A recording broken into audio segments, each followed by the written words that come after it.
This show is brought to you by the Garden Gurus and Evergreen Garden Care. Evergreen Garden Care and their market-leading brands are some of the most trusted consumer brands within the garden care market. They produce high-quality garden care products designed to help people create their own green oasis. Whether it's a garden, a balcony, or potted indoor plants, they want to inspire anyone, anywhere to be able to easily create and maintain their own garden. To find out more about Evergreen Garden Care, head to www.lovethegarden.com. Garden Express are Australia's leading mail-order gardening service, offering a wide range of quality garden products. Each week on the Garden Gurus Live, the team at Garden Express will share a weekly offer. So make sure after today's show you jump online and visit their website.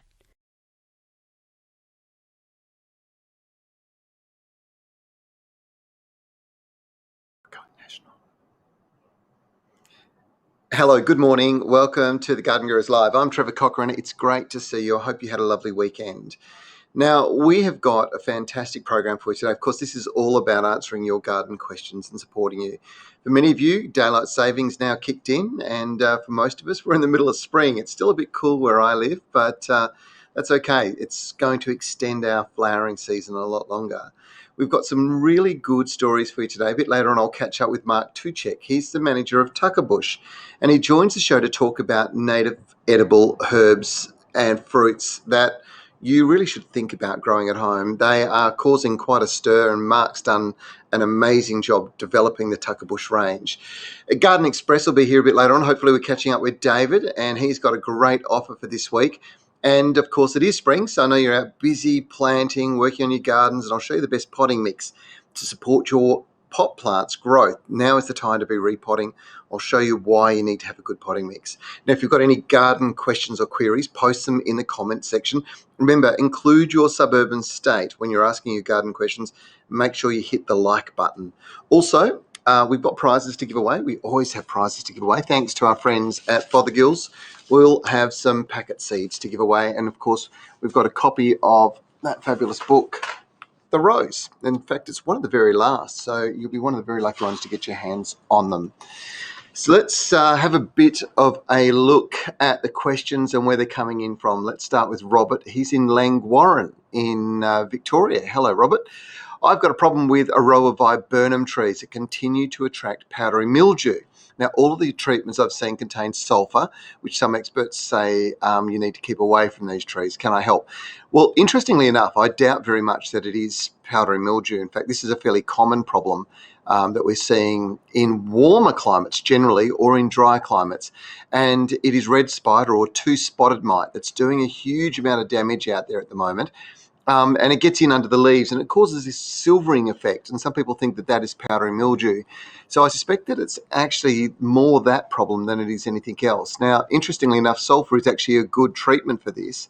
So it wouldn't be a bad thing to use. Sulfur doesn't hurt viburnums. You don't want too much. You don't want to acidify the soil, but follow the instructions. The best treatment really for these kinds of mites and at this time of the year is probably to jump online to the Good Bug website and get some predatory mites that will eat the two-spotted mite. That's the best way to go.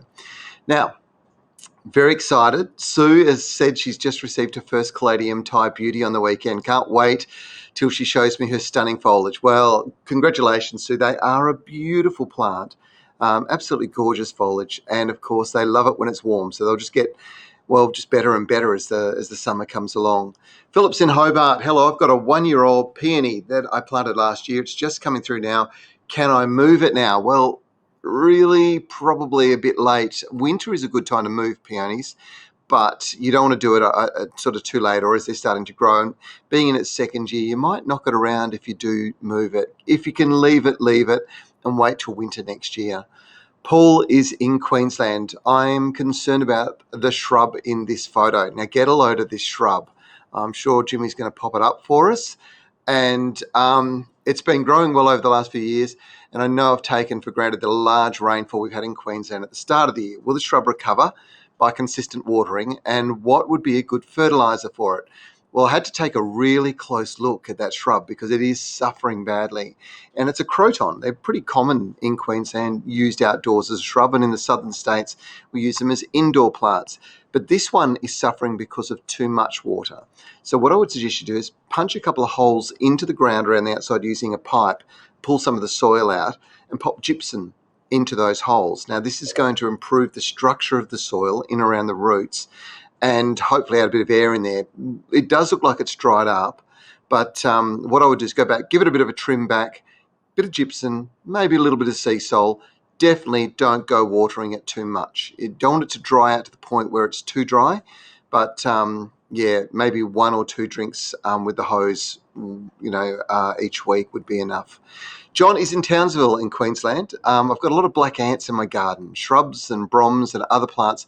How do I get rid of them? Thank you. Well, it depends on how big the population of ants are. If they're focused on particular shrubs, and that tends to be the way they go, you can use talcum powder if the weather is dry, and that will get them to move on naturally. If not, you are going to need an ant killer, and that usually means you have to find the ant nest. So start having a bit of a look around if you're going to go down that path, John. Nikki is in the Gold Coast in the hinterland. How do I kill my veggie patch of heaps of mustard kale seeds? The garden is chock full. Best way to do it is pull them out. In fact, with the mustard leaf or mustard kale, the trick is to pull them out when they're young, and you can use them in salads. It does make a great little addition. Glenn is in the Gold Coast. Hello, Glenn. We're staying up in Queensland, which is great. Can you please tell me how to kill a rubber tree? Will blackberry and tree killer work? Is there anything else?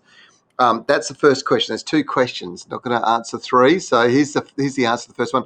Blackberry and tree killer will definitely take a rubber tree out. You want to make sure you're actually drilling it basically into the trunk. It's really important, and that'll make a big difference. There we go. We've got our screen just come back. Thank you, Michaela. That's the first question. The second question is, gardeners are often told not to wet tomato leaves, yet I see where it's suggested to foliar fertilise tomatoes. Can you please explain? Right.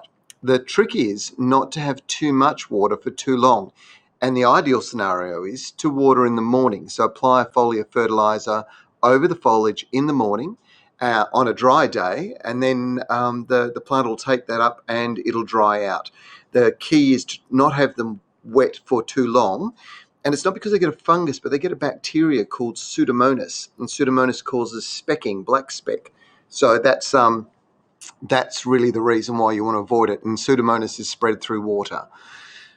So reduce the water and you should be fine. Michael is in Bentley in Victoria. Hello, Michael. How do you stop cauliflower bolting before the cauliflower forms? Okay, well, it shouldn't be doing that unless you're running short. Well, there's 2 things, actually. You could be running short of phosphorus in the soil, which you can boost naturally, and it's more likely that you're putting too much nitrogen in the soil. Now, this is fertilizer, and if you're using a high nitrogen fertilizer, it tends to push them to push out flowers before they really set a proper head. So I hope that helps. Bridget is in Bendigo in Victoria. I sent you a text last year regarding my wisteria. Another season has arrived and still no blooms. Plenty of green foliage though. Can you please advise on what to do? I love your show. Thanks, Bridget. It's an unusual thing because really the trick with wisteria is to try and stress them, particularly at the latter part of the growing season. So not so much now. Let it get a bit of foliage. And maybe you need to give it a bit of a hard prune. And if you're going to give it a hard prune, actually do it now.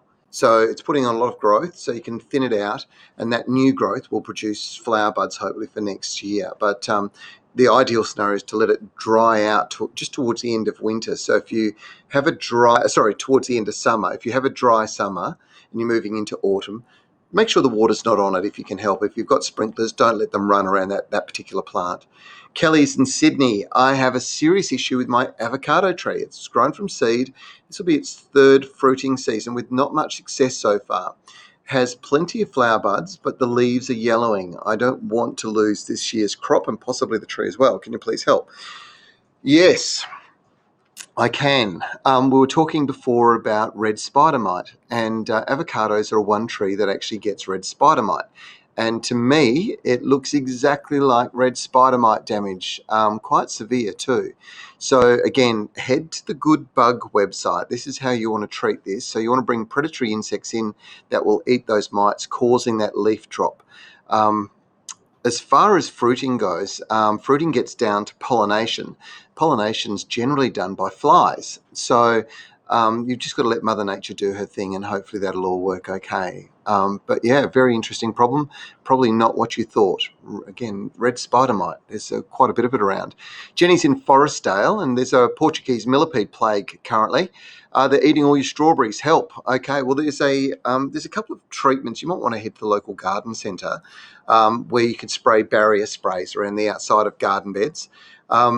There's no other real easy way, unfortunately, to do this. So you really will need to get that. It's called Coupex.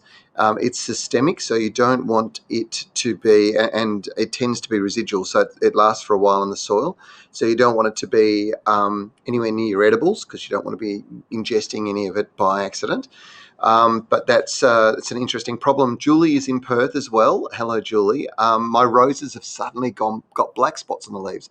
What can I do to get rid of it? Well, black spots are generally caused through poor air movement through the roses and moisture on the foliage at night. Now, you can't do anything about that during the day, but you can if it's on a wet day, but you can if you've got irrigation. Make sure that your irrigation is not spraying over the foliage of your roses, or that you're not hand watering them at night. That will really cause a problem. Erica, we're moving to Gundaroo in New South Wales. It's just outside of Canberra, and we're wondering what we can do to prepare the soil for our garden beds. Would a green manure crop help? Currently, it's an empty ex-farming paddock. Yeah, absolutely. A really good thing to do is to plant out things that will put energy back into the soil. And there's lots of different examples of those. So you can do things like some of the mustard leaf, and that's probably the one that's the most common. But there's a whole heap of different green manure crops. And the idea is you get them to seed and start growing, and then ideally cultivate them straight back into the soil, and that'll just improve the quality.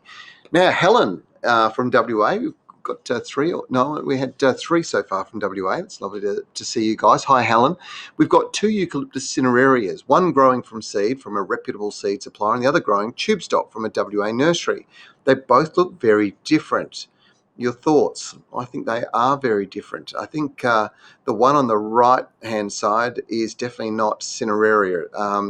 It's very difficult to tell sometimes because they actually have, well, it may well be cineraria on the right and the one on the left might not be. They're definitely 2 different species. There's no doubt about it. I can't tell you what they are at this stage. And the reason is because eucalypts tend to have baby leaves when they're little. And then as they mature, they develop those big longer leaves. So at the moment, they're little round leaves, but later on, they'll become quite long leaves. The one on the left may not even be a eucalypt. It's very difficult for me to tell, but it's certainly borderline. I'd question whether it is. Hopefully that helps. That's a good question. And it's great that you send your photographs in, because it does allow me to have a look and help identify this for you. And that might be not the answer you wanted, but certainly you'll probably get one from the 2 anyway. Esther's from Melbourne. When can I split and repot my orchids? Well, we just talked about this a couple of weeks ago, Esther. If you've got Cymbidium orchids, they're finishing flowering, and now is the time to be repotting them. That's the best way to go. If they're some of the other varieties, things like moth orchids, Phalaenopsis, now's the time to actually leave them in their pot and move them into a brightly lit spot, because they'll start producing flowers. Hussein is in Melbourne. Hello, Hussein. I bought the 3 Spider Lily offer from Garden Express. So thank you for bringing this to us. Now, I already planted them in the ground, but I was advised I should have planted them pretty deep because they were big bulbs. Can you please advise the best depth? Now, the trick is to plant them to the depth of where the new shoot's coming out. So don't be scared to put them in a bit deeper. They really do have quite a deep root system. They're fantastic in hot, dry climates because of that. And as far as taking care of them, once they're in the ground, leave them for a couple of weeks and then give them a feed, okay? And a liquid fertilizer will get them to really start moving and shooting out fresh foliage straight away. Marina is in Sydney. I've got some Keller Lilies in pots. We did some Keller Lilies on the Garden Gurus just recently as well. Again, thanks to our friends at Garden Express. And they haven't flowered in a couple of years. Any suggestions?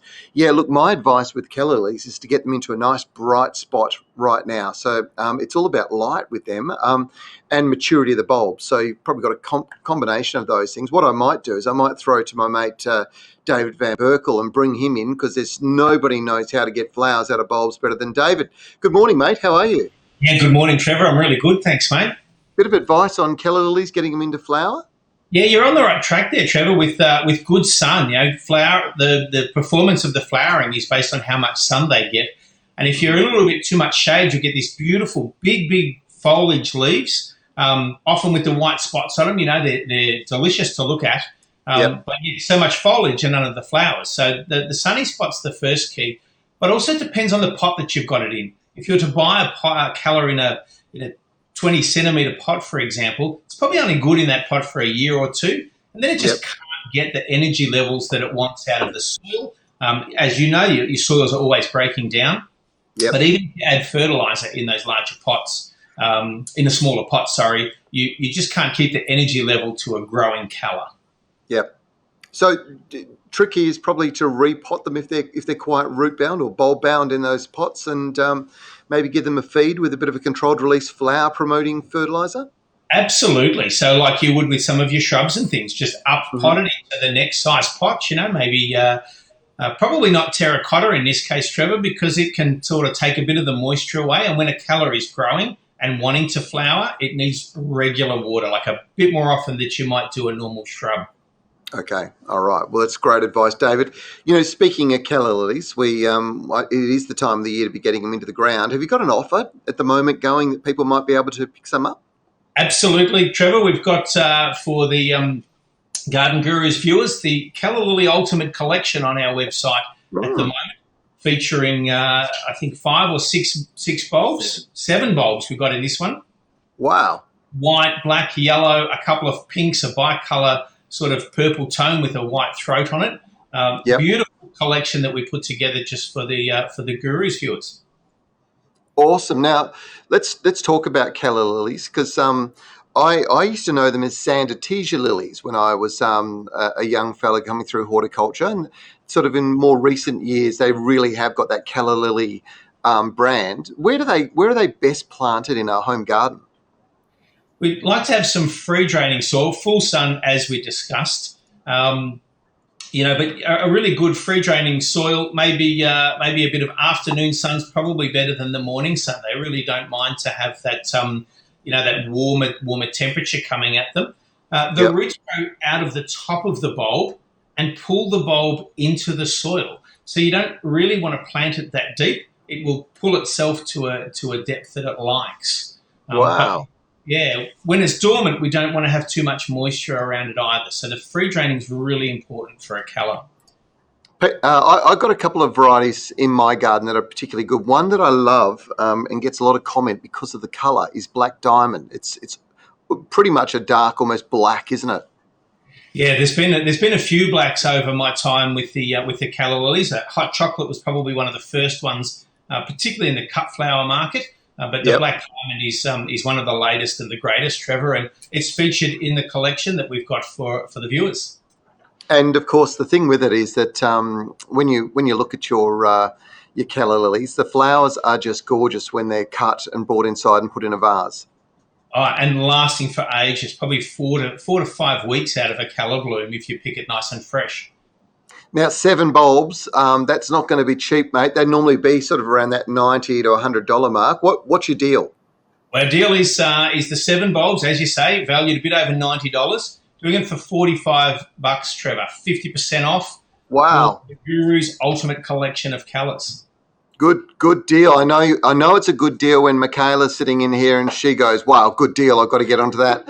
And suddenly all the information I'm asking to come up on the screen disappears, and she's on your website, gardenexpress.com.au. I can see her shopping as we speak, Trevor. It's exactly amazing. Right. She's got the credit card out, mate. That's the great thing about Garden Express, is that you can shop online and it's delivered direct to your door. Yeah, so short of a couple of Australia Post, holding up the post, we had another 3 days where they didn't want to do shipping, but we've been preparing Wow. some of those bulb orders. So tomorrow a whole heap will go out again.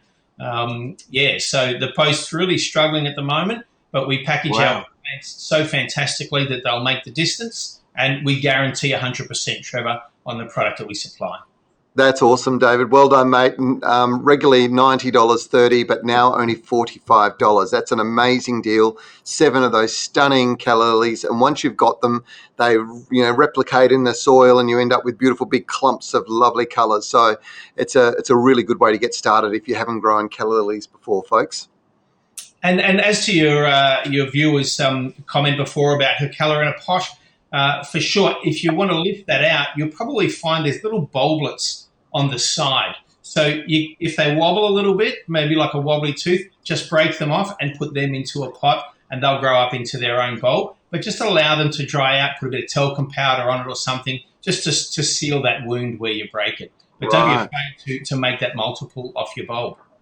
Fantastic bit of advice. David Van Berkel, thank you so much for joining us again. Garden Express, you guys are a great way to shop, particularly when many of us can't get out and about.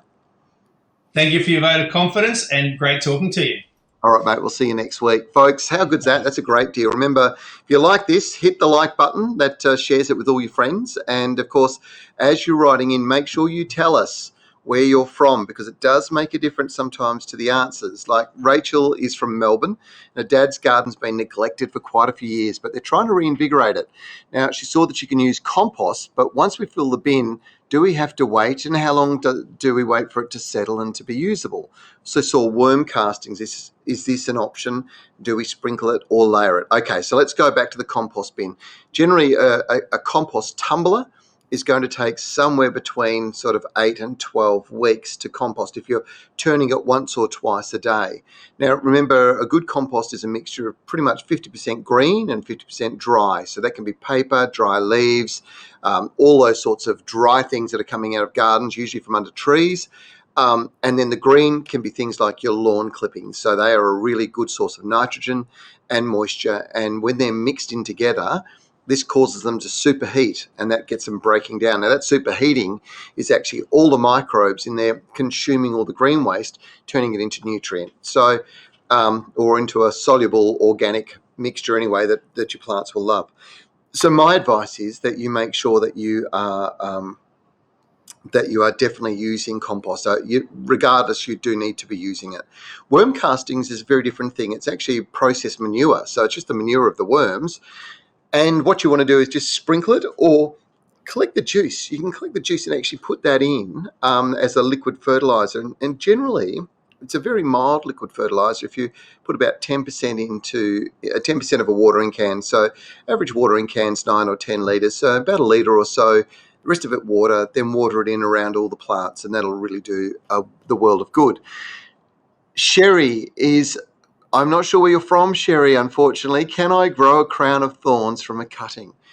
Yes, you can, Sherry. The trick with crown of thorns, which is a euphorbia, a type of succulent, is to cut them and then to lay them down on the ground and let them dry for 24 hours before you plant them into soil. And the soil you need to plant them into needs to be a really good sandy free draining mix. Now, there are some really good cacti and succulent potting mixes. The guys at Osmocote have created a ripper, and I would suggest you go and get one of those little 10-litre bags of that, pop it into a small pot, probably about a 6-inch pot, and put the cutting in there. That should do the job. Marika is in Mudgee in New South Wales. What is the best fertiliser? Organic for roses, just planted about 8 weeks ago. Well, there's lots of different types of fertilisers out there that you can use. Roses tend to want a little bit more. That's the thing with them. And back in the old days, the way things were sort of done was right about now, the roses would get a good shot of composted chicken manure, believe it or not, and that would give them a good push. Now, that's probably still a pretty good way to go, but when you get into your garden centre, you want to go and have a look down that Osmocote aisle, because there's a couple of good blends of organic plus Osmocote, so controlled release technology. One of the good things about the controlled release technology is the complexity of the nutrients that are available. It's really important that they get a good blend of lots of different types of of mineral nutrients. Now, the reason for this is it makes the cells a lot stronger and tougher. That makes it a lot less prone to being attacked by aphids. So if you're seeing a lot of aphids on your roses at the moment, it's probably the fertilizer you're using. You need to look at a complex fertilizer, and a combination of one of those fast release organics with a controlled release like the Osmocote brand puts out is probably a good way to go. Margie is at Mount Cole in Victoria. How to get a showy banksia to survive? What does it need? Reasonable soil. Showy banksias love actually a free draining mix. They really do prefer it to be free draining. They don't like it to be too wet during summer. And so you really do need to try and put it in a spot where it's in a rain shadow, or it's going to be protected a little bit.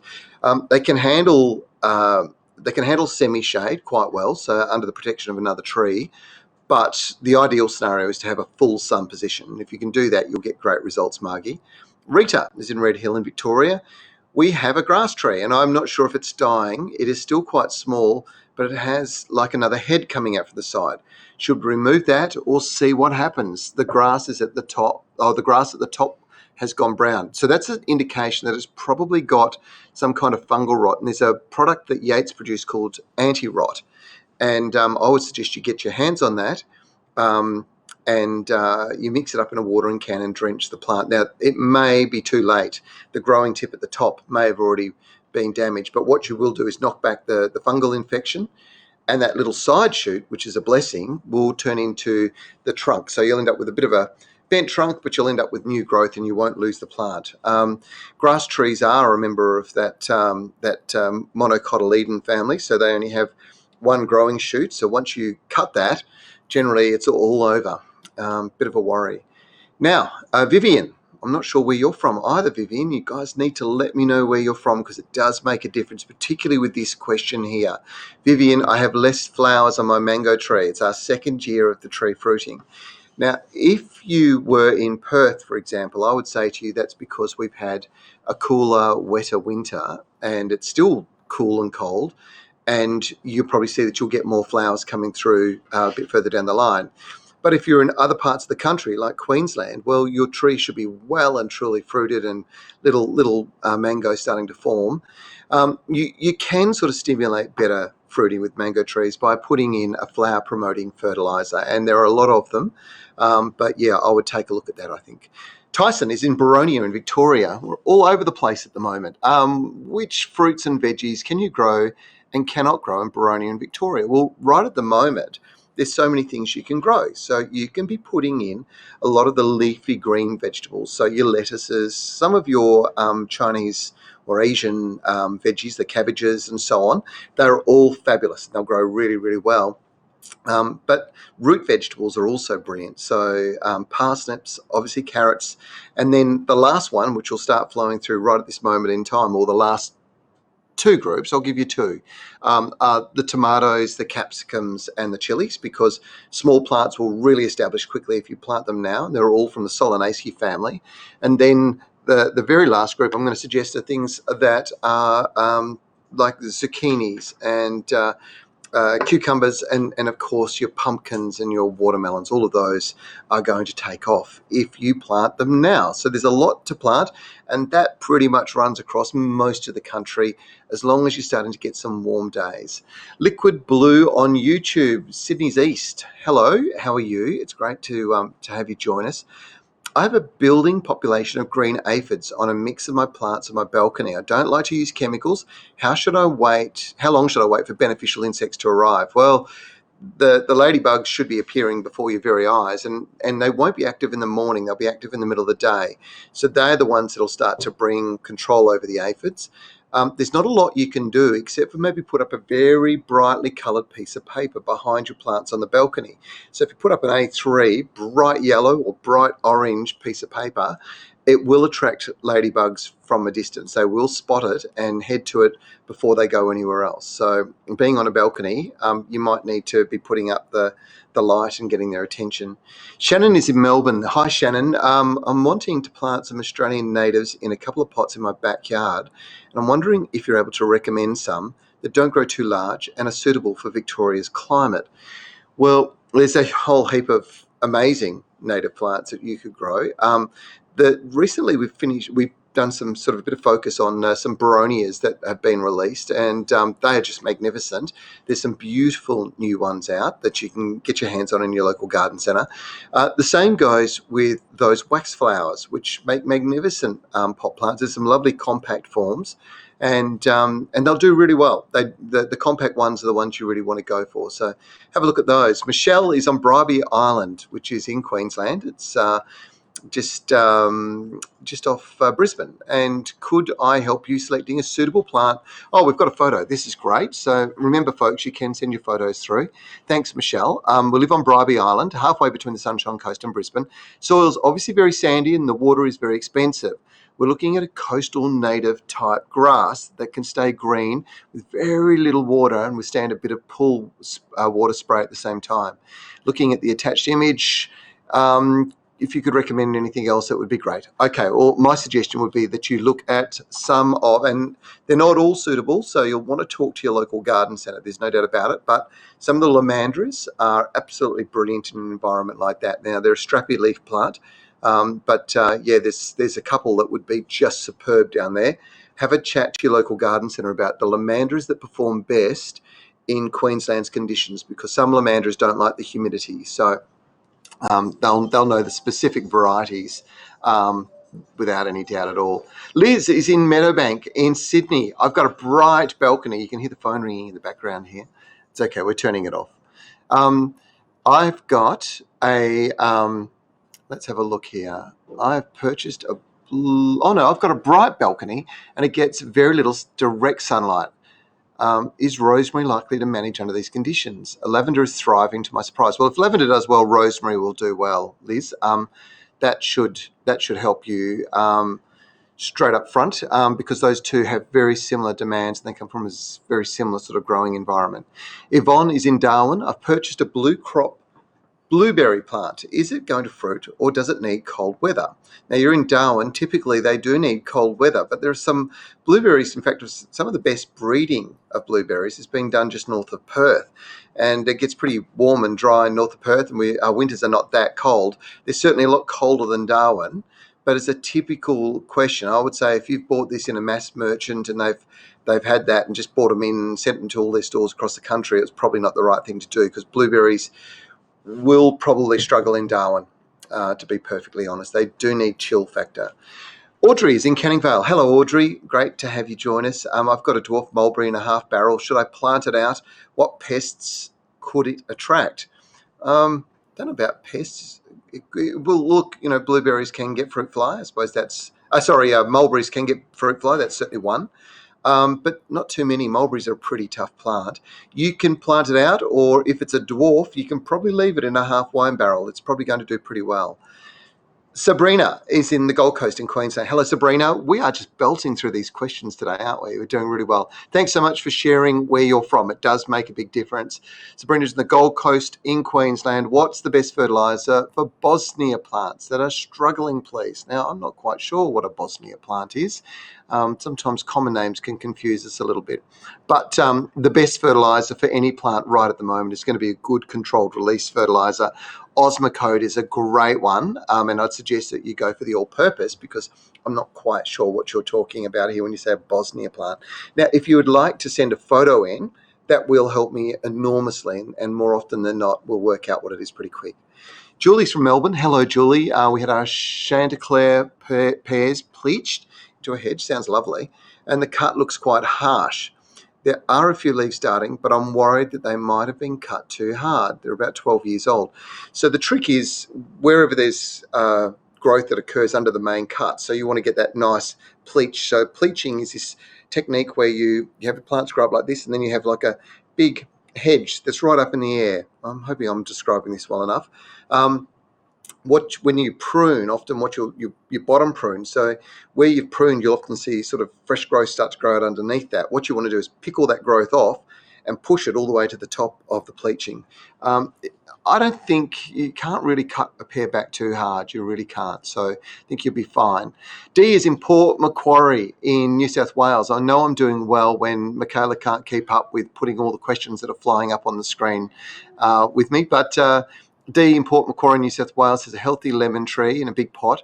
When or do I cut it back And do I take off some small fruit and leave on a small crop? Now, if it's a small lemon tree, I would probably take all the fruit off and encourage it to put the energy into producing foliage. And then you get a nice shape, and its capacity to actually hold and support fruit gets better.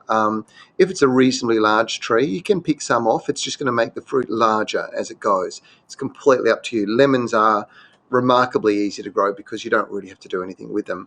Karen is in Western Sydney. I've got a shaded area beside my wheelchair ramp. What can I grow? It also gets waterlogged as the yard slopes down. Right, well, that does present a few challenges.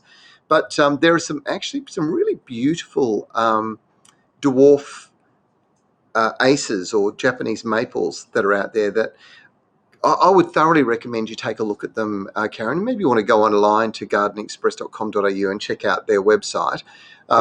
But there's some lovely dwarf forms that would probably go in that environment really well. And they can be pruned easily just to keep them in the shape that you want them in.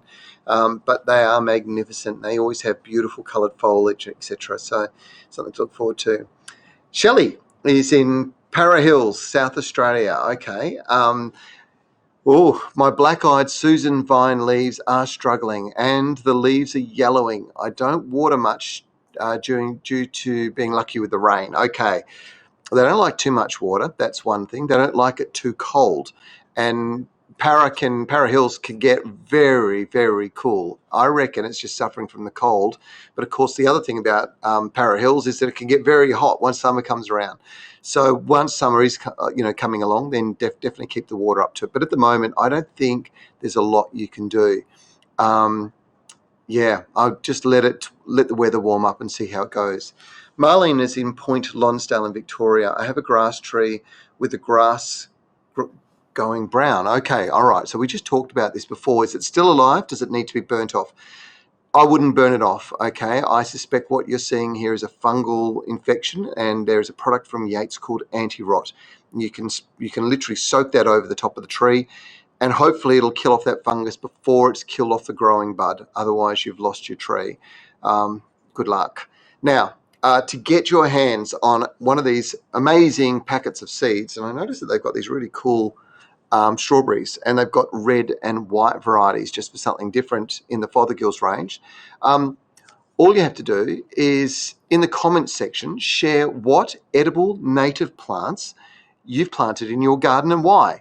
It's become the big trend, growing these bush tucker or tucker bush plants that produce really, really good, delicious produce. And of course, Australian Aboriginal people all over the country have been harvesting these for probably 60,000 years. We're just catching up at the moment, but there is a great thing about these edible plants that are Australian natives. That is that they're a lot better adapted to our environment as a general comment. So they do very well in our gardens without us having to put a lot of energy into it. Now, first up, we actually have David has just sent through a comment. He shared what he's planted. Mentha australis, that's the native river mint. So that's a terrific mint plant, very strong menthol sort of flavour in it. Ostromyrtus dulcis. I don't know whether you know this one. Its Aboriginal name is Pigeon Berry. When I was a young fellow growing plants in a nursery, I knew it as Pigeon Berry, and it was because it has these little round white berries with spots on them, just like a little pigeon egg. So that was quite sort of cute. That is a delicious plant and a wonderful garden shrub. And David says his boy loves picking the berries. And Tetragonia. So Tetragonia is the New Zealand spinach. A lot of us grow that. And once it gets established, generally it will run wild in the garden and you can sort of harvest it as much as you like. It is a wonderful plant to pick the new fresh leaves off. You have to blanch them ideally to get the tartiness out of the foliage. And then cook them with a bit of butter and garlic as a side dish. They're fantastic. Great advice, David. Thank you. Well, speaking of great advice, the best thing to do is to talk to the experts when it comes to these bush tucker plants. And one guy who's really taken to it, embraced it, owns it and loves it is a chap by the name of Marek Tucek. Now, Mark is the founder of Tucker Bush, and what he doesn't know about native plants is probably not worth knowing. He's supplying to nurseries all around Australia now, and he knows all about the plants that'll do well in your garden this spring, and also the benefits of planting them. So I was lucky enough to have a chat with him earlier this week. Mark, it's great to have you join us today. Now, look, tell me a little bit about Tucker Bush. It's been a bit of a journey for you. 2015, you founded the business. Tell us about it. Yeah. So, well, as you know, I was working at a wholesale plant nursery, Domus, up in the hills. Yep. And quickly realised that we were only growing 2 Australian native edible plants, and we were predominantly a native plant nursery. Yep. So I thought, well, that's not right. So that's when I started my bush food journey. I went to learn a lot more. I went to visit a lot of Aboriginal people to learn from them, and also started to find out different things that were going on which weren't that great. Like a lot of the chefs, top-end chefs, were trying to differentiate themselves, and they were doing things like foraging and harvesting samphire out of the Swan River, and things like that. And it became evident to me that that wasn't a great thing. And without the knowledge to do things like that, foraging is very romantic, but without the knowledge of when to harvest, without taking seeds and fruit and things like that and leaving some behind, I didn't think that was a good idea. So I was quite fortunate in my position that I could influence Bunnings. And I felt, well, we're all Australian. Everyone's got a lemon tree in their backyard. Why not have a finger lime in their backyard? So the more I started to discover, the more I was convinced it was the way to go. And so I thought, well, I've got a bit of influence, so I wanted to put a bush food in everyone's backyard. But to make these things available, I needed a vehicle, and that vehicle was the wholesale nurseries, then the retail nurseries across Australia. So that's how it started. And so now you've got a range. Is there about 60 fruit, herbs, vegetables in your collection now, or is there even more? Yeah, no, I started with 6 back in 2015, and now there's close to 90. And there's another 250 on my shopping list, and there's thousands more that us modern Australia really didn't appreciate. So of course, it's Aboriginal, Indigenous people have appreciated these plants for so long. It's time that we all kind of woke up to them. So now I was very fortunate to spend some time with the delightful Marissa doing a radio interview with her not that long ago, and she's just one of those amazing people that's so inspiring in so many different ways. Tell me, you're not an Indigenous business, but this is all about respect for our Indigenous plants and spreading the word about the goodness they bring and everything. But you have worked with Indigenous communities along the way. I have, and well, as you know, that's when I started my bush food journey. I went to visit Marissa, and she was running a cultural tour out of Piney Lakes, and that's when we kind of teamed up. She was going into schools to talk about Aboriginal culture, and I was being asked to go to schools to talk about bush food plants. So that's when I just said to her, let's just team up and do something together. And she was all for it. And of course, we put up on Facebook that we wanted one trial school for us to come into their school and help educate people. And of course, straight away, we got 60 schools register on that Facebook page. And it's just gone gangbusters since. So, we've now got probably close to 1,500 schools registered across the country. And of course, there's just Marissa and I in Perth running the show. So we would like to empower other Aboriginal people and expand that program. And of course, COVID, threw a spanner in the works with all that kind of thing. But during term, Marissa and I do 2 or 3 schools a week. And we still can't keep up with the the Perth metro area. Wow. It's fantastic. So, yeah, well, I'm not an Indigenous person, obviously, but actually I employ Indigenous people and team up, importantly, besides with Marissa and other people.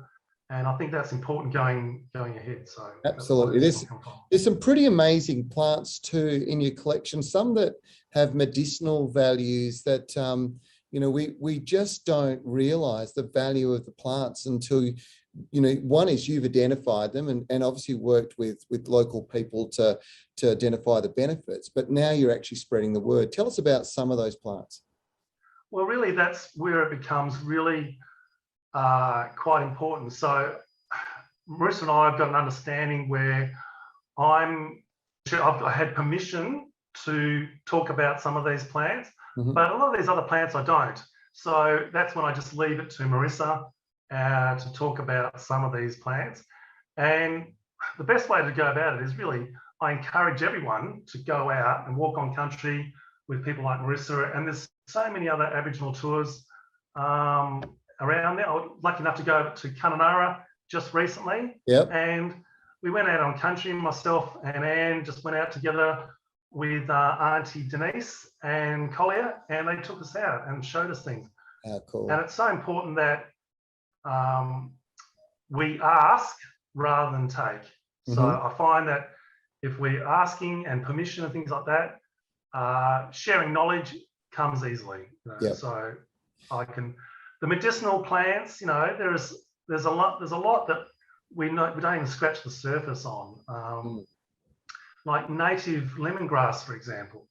So not many people were aware that in Australia we've got our own version of lemongrass, and that's the other sad thing too. A lot of the times we have lost a lot of those Aboriginal names, and so we have to call it something that European people can identify with. But native lemongrass has actually been used as a local aspirin.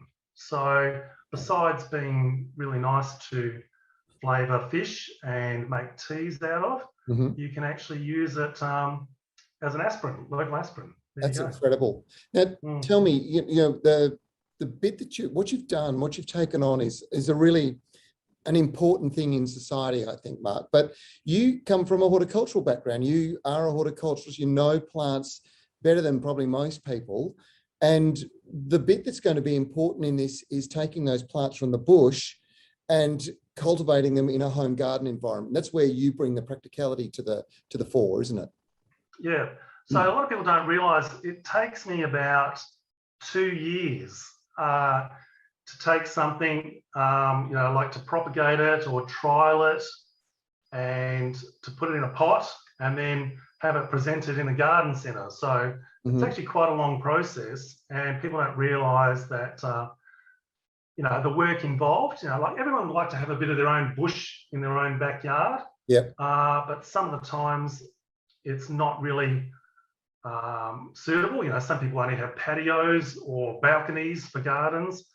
And so to make sure that these plants can grow in all these different situations.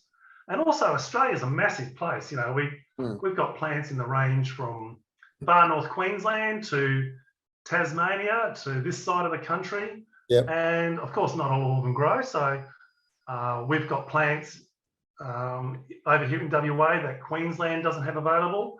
And Queensland's got plants that we don't have available. So it all comes down to a core range that does well in most parts of Australia. But there's also kind of state-specific varieties as well, that local things too that need a bit more care if you want them to grow. And your thought processes are quite contemporary as well. I know recently you've worked with a gin maker to bring some botanicals that are native to the flavours in gin. So there's a lot of people kind of wanting to get into native botanicals, and most people have heard of lemon myrtle and things like that, but there's so many different plants that people haven't heard of. And I mean, I used to play volleyball back in the days when I was younger and I could jump, and anyway, I teamed up with one of the younger volleyball players, and he's got a distillery, Wandering Distillery, Yep. And Wade had actually won a couple of silver medals and a bronze medal previously, and he was interested in native botanicals. So I gave him some really a little bit more unusual ones to work with, and one of them was that samphire, but it was actually dried down, and so he's used the samphire, native thyme, which is really unlike thyme that we're familiar with. Yep. Native thyme is a Prostrantha, and it's also known as a mint. It belongs to a mint family as well. And of course, the gelatin wax, which you've had in a beer, I believe. So, and also sea parsley. So sea parsley dried down into has quite a distinct flavour too. So all these pretty unique bush characteristics to a pretty popular drink that everybody could then get an appreciation of those flavours. I wanted to ask you, obviously there's probably lots of seasonality. We know that that there's 6 seasons as far as the Aboriginal culture is concerned, and the way that they've worked the land here in Australia, or worked with the land in Australia. Tell me, what should people be planting right now? Have you got a few tips on plant varieties they should be thinking about putting in their garden here in the traditional springtime? Yeah, well, true. Well, a lot of the plants that are in the range, they have their own little idiosyncrasies too. So we've got things like the warreen, which is a native tuber. It's found up in the hills and through the flats here. But that's actually going dormant this time of the year. So it goes dormant in the warm weather into birack. Yeah. So planting it now, a lot of people have a heart attack and they see all the leaves shrivel up, but it's just going dormant. So it's still possible to plant it, but people are going to be aware about it doesn't perform like they would in other plants. Yes. Of course, going back to that native lemongrass. So now that we're going into the warmer weather, that really appreciates the hot weather. So it thrives on hot weather, no water, you know, all these things when it's established. So it's a great time to plant something like that going into the warm weather. Yep. There are some plants that actually do quite well through all the seasons. So we've got a sea celery. Yeah. So not many people are aware that we've got our own version of celery here in Australia. And that's a terrific plant because all parts of the plant are edible. You can eat the leaves, you can eat the flowers, you can eat the seeds, and also you can eat the tuber. It forms, because it's perennial, unlike celery that we used to and we treat as an annual, sea celery forms like a celeric type root, which you can use in soups and things like that too. So that's a fantastic plant to plant this time of year too. I reckon just about everybody, just by this point in time, has probably got lemon myrtle. They've probably got, you know, some of our native bush limes. You know, there's certainly a lot of them now appearing in garden centres. A lot of people grow warrigal greens. You know, these are all plants that we're quite familiar with. They're the ones that you guaranteed success because they always perform. But it's selecting the whole tucker bush range that's going to end up with a garden of great diversity. And obviously, many of these plants adapted to our environment. What do people do with them when they actually get them growing, Mark? Because you've got this great knowledge and Marissa's been sharing knowledge with you. How do people find out how to take these things and turn them into great meals? Well, that's a really good question, Trevor, because I am not a cook at all. Just ask my wife, you know, she'll attest to that. But really, a lot of these plants, you can actually, if you want to just start your bush food journey, you can actually substitute in things that you're familiar with. Like the Pigeon Berry, for example, is a fantastic plant. So when I started the range, that was one of the first plants in the range. It's not a West Australian plant, it comes from over east, but it's easy to grow, produces a little white berry, a little bit smaller than a blueberry, and it's white and it's speckled purple. And you can just pick that and eat that straight off the bush. But the interesting thing that I've actually had that substituted into an apple pie. So the sultanas that you make it into an apple pie, take out the sultanas, put in the Pigeon Berry, and you've got a nice little combination to start off your bush Virginia, it's easy to do. So I think many years ago, when I was worked in the nursery industry as a grower, I do remember growing them. And back in those days, it was called Pigeon Berry because the berries were very much like little tiny pigeon eggs or quail eggs. oh, it's true, yeah, because they're white with their speckled purple dots. Yeah, you're right. Yeah, and it's lovely to see that we've gone back, and instead of having that European name applied to it, we're using the name Midgem. It's great to see us using more of those names. Hopefully that dual naming will become a natural thing for everybody in the future. But it's the work that guys like you and beautiful women like Marissa are doing, I think, to educate people, our kids and us, that really makes a big difference in society, mate. And I wanted to get you on the show and share, I suppose, a little bit of your knowledge, but more importantly, to push people to look in their local garden centre for tucker bush and start collecting them and adding them to the garden. Thanks so much for joining us, Mark. It's great chatting. Thanks a lot, Trevor. Thanks for having me.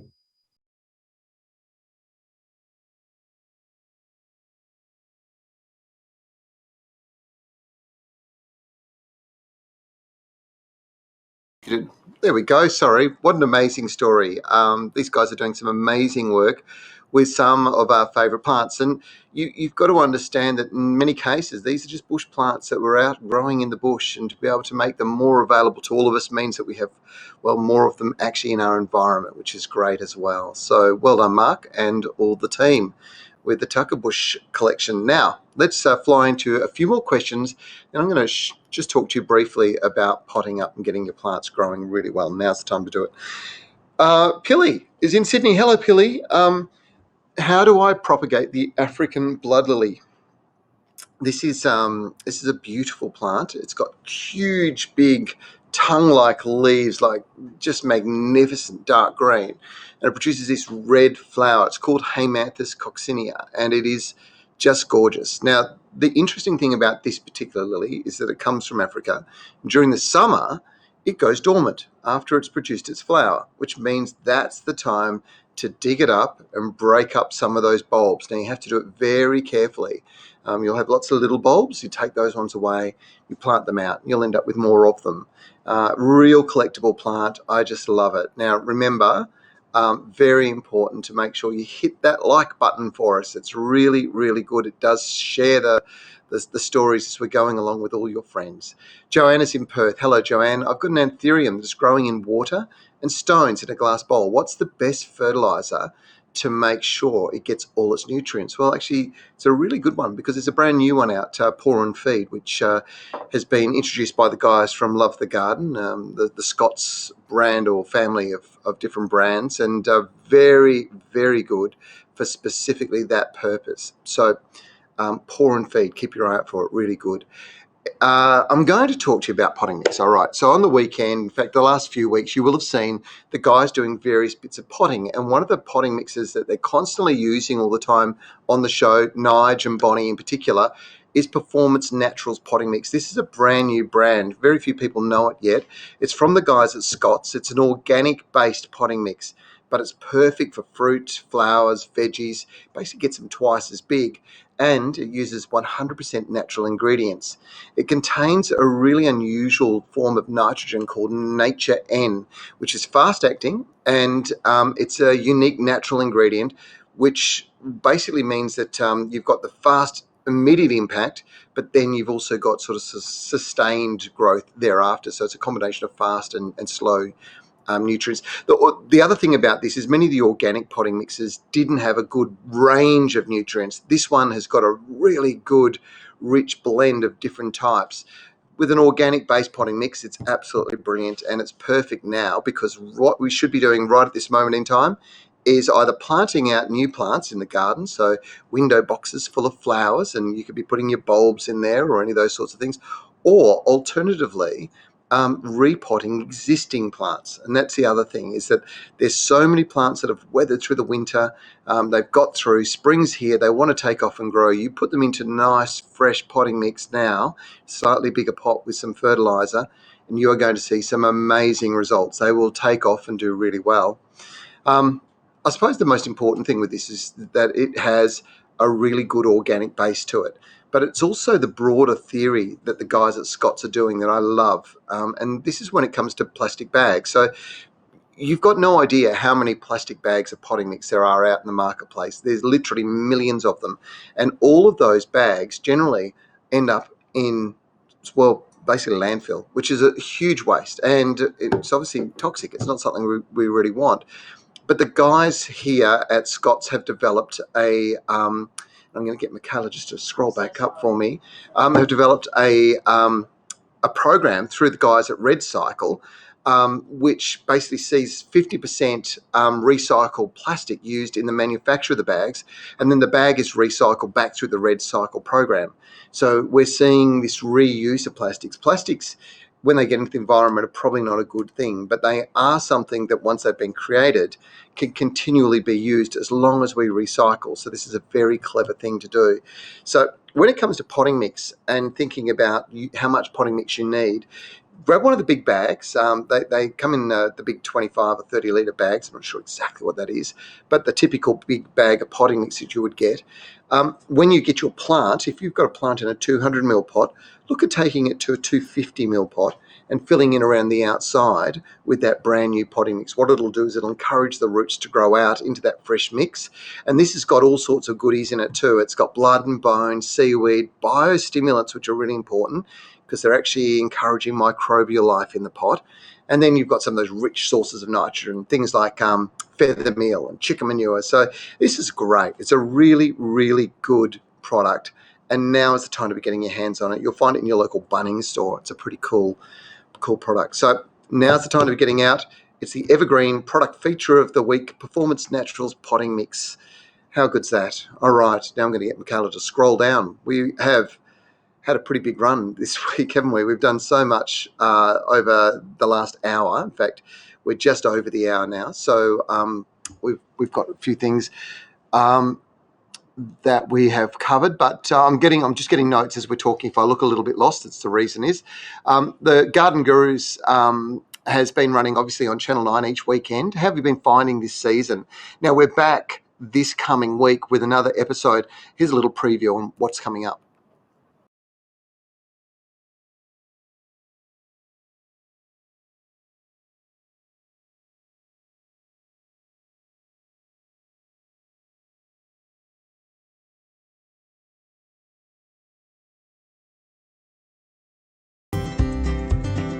Coming up this Saturday on the Garden Gurus is a really fun DIY project that you can even do with the kids. I'm going to show you how you can create your very own jellyfish planter. So I'll see you then.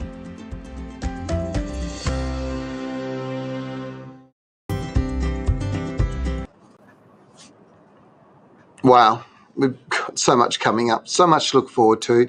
That's it for today's episode of the Garden Gurus Live. Actually, you know what? We've got one little question that's come through, and I will answer it because it's pretty important. Liz emailed us, actually. She's from Melbourne. She wanted to know where she could get her hands on the Wolfgarten dethatching rake that we featured on the show. And that was an amazing product. And now if you're going to renovate your lawn, this is a terrific way to do it. All you have to do is visit Wolfgarten. That's wolfgarten.com.au, and you can order online and they'll deliver direct to you. How's that? That's it for today's episode. I hope you enjoyed it. We didn't get to every question. We've had so many come through. We will dedicate more time to answering them next Monday. Michaela will be sending a message to our seed winners for today's show. The Garden Gurus is back on air and we've been playing each week. It is at different times around the country as all the different sporting events are going on, so make sure you check your local TV guide so you don't miss us. Remember, you can always jump onto our website and catch up on previous stories from the Garden Gurus, and that's obviously at thegardengurus.tv. It's a great resource if you want to learn more about gardening as a general comment, so use it for that purpose. And our YouTube channel, thegardengurus.tv, you'll find all the videos are up on there as well. You can listen back to today's live stream and catch up on previous episodes on Spotify, Apple Podcasts and Audible. And we'll be back next Monday for another session of the Garden Gurus Live at 12 p.m. Australian Eastern Daylight Time, now that we've got daylight saving here. And, of course, 9 a.m. for WA viewers. Happy gardening, everybody. Thanks for joining us.